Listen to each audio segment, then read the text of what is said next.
ప్రాణం ఆత్మలో నుంచి ఉత్పన్నమవుతుంది. కోర్కెలకు తగినట్లు అది ఒక శరీరాన్ని వెతుక్కుంటుంది.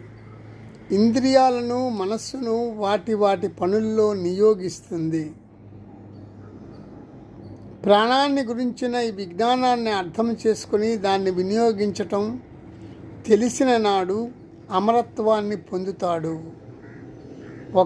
ఒకవేళ ప్రాణాన్ని సమగ్రంగా అవగతము చేసుకుని దానిని నియంత్రించగలిగితే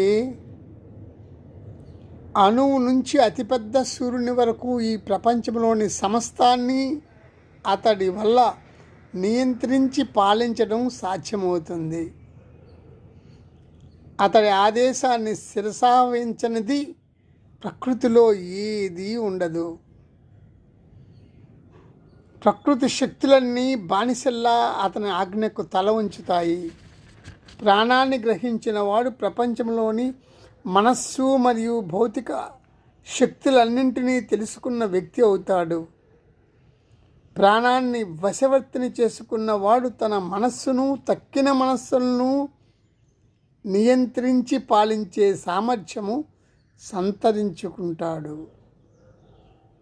అదే విధముగా ప్రాణాన్ని నియంత్రించగలవాడు తన శరీరాన్ని, తక్కిన దేహాలను కూడా అదుపులో ఉంచుకొని పాలించగలడు. ఇంతటి మహత్తర శక్తిని వశం చేసుకున్న వ్యక్తి అవటం వల్ల అతడు అమరత్వాన్ని పొందగలడు.